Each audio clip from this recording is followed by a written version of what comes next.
Assalamualaikum warahmatullahi wabarakatuh. Apa kabar anak-anak ibu semua? Mudah-mudahan kabarnya semua tetap sehat ya, dan tetap semangat belajarnya.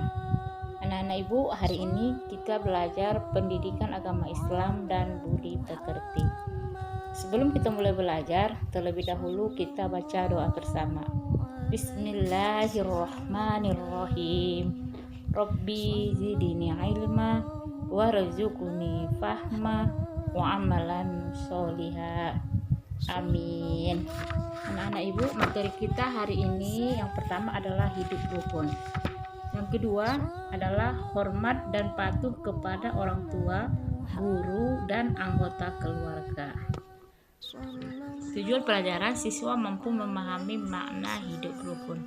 2. Siswa mampu menerapkan rasa hormat terhadap orang tua, guru, dan anggota keluarga dalam kehidupan sehari-hari. Anak-anak, sekarang kita masuk ke materi yang pertama, yaitu hidup rukun. Anak-anak, tahukah kalian apa makna hidup rukun? Nah, dalam Kamus Besar Bahasa Indonesia, kata rukun berarti baik dan damai, tidak bertengkar. Hidup rukun artinya hidup damai dan tidak bertengkar. Hidup rukun sangat dianjurkan oleh agama, karena manusia diciptakan oleh Allah Subhanahu wa Ta'ala bersuku bangsa yang berbeda, yang menyebabkan budayanya pun berbeda.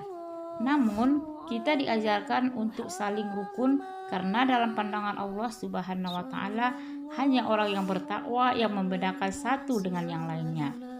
Seperti peringatan Allah Subhanahu wa Ta'ala di dalam Quran surah Al-Hujurat surah ke-49 ayat 13 sebagai berikut. A'udzubillahi minasyaitonirrajim. Bismillahirrahmanirrahim.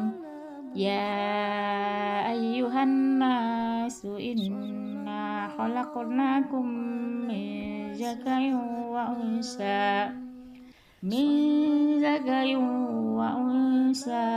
waj'alnakum syu'uban wa qabaila lita'arafu inna akramakum indallahi atqakum innallaha alimun khabir.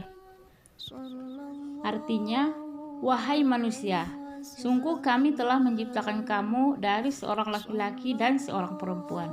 Kemudian kami jadikan kamu berbangsa-bangsa dan bersuku-suku agar kamu saling mengenal.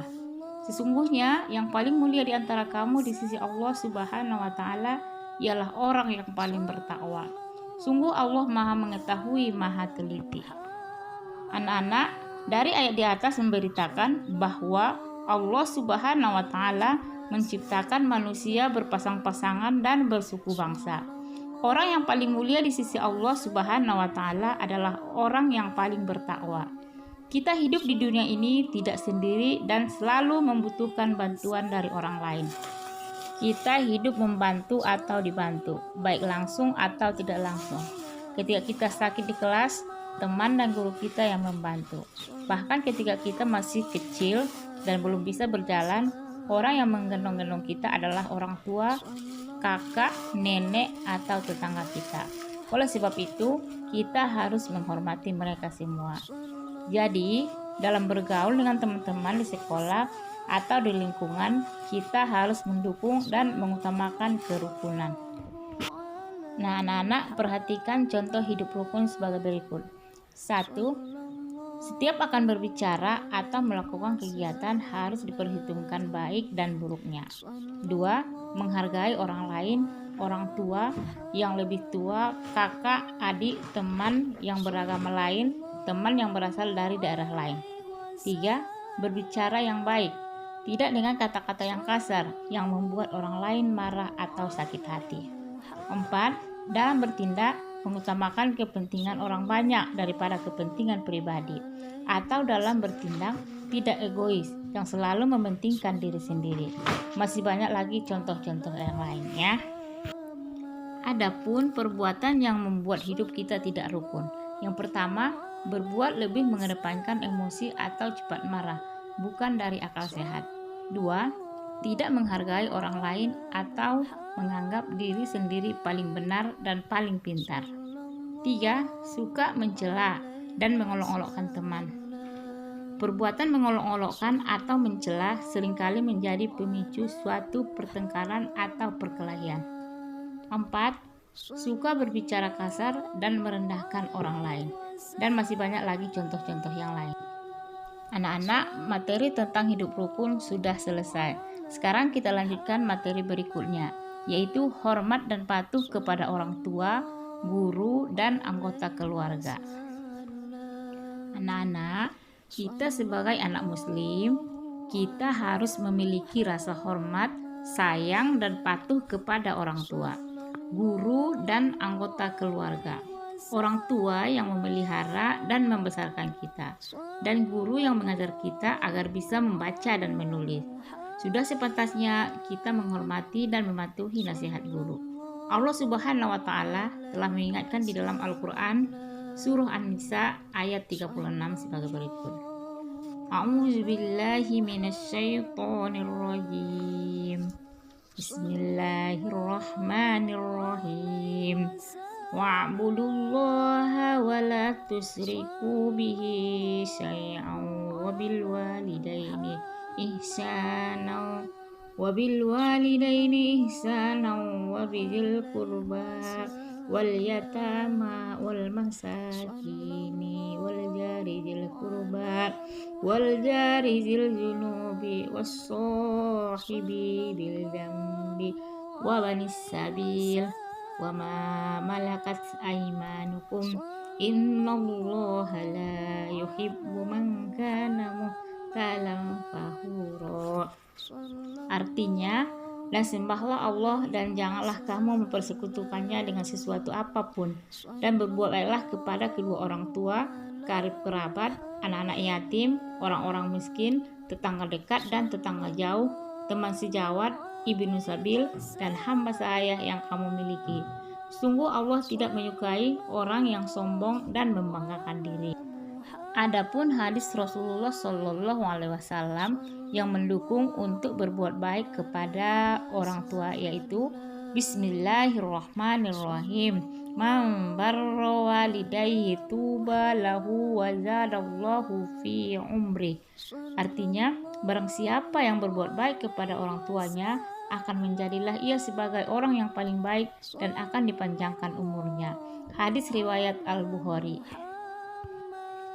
Anak-anak, ayat di atas menganjurkan umat manusia untuk berbuat baik kepada orang tua, sesama anggota keluarga atau kerabat, anak yatim, orang miskin, dan para tetangga yang dekat atau yang jauh. Bahkan hadis Muhammad SAW menjelaskan bahwa anak yang berbuat baik kepada ayah bundanya akan dipanjangkan umurnya. Anak-anak ibu, adapun contoh hormat dan patuh kepada orang tua. Yang pertama, memberi salam, minta izin dan mencium tangan orang tua ketika akan berangkat ke sekolah. 2. Mendoakan orang tua setelah sholat. 3. Perintah orang tua untuk belajar sungguh-sungguh. Tidak banyak menonton TV, banyak bermain, harus dituruti. 4. Meminta izin terlebih dahulu jika ingin bermain ke rumah teman. 5. Perintah orang tua untuk mengerjakan sholat dan bangun pagi hendaknya dituruti dan sebagainya. Berikutnya adalah contoh hormat dan patuh kepada guru. 1. Ketika bertemu guru, memberi salam kepada guru lalu mencium tangannya. 2. Mendengarkan penjelasan guru di kelas. 3. Saat belajar, tidak banyak bercanda di dalam kelas. 4. Tugas-tugas dari guru dikerjakan tepat waktu.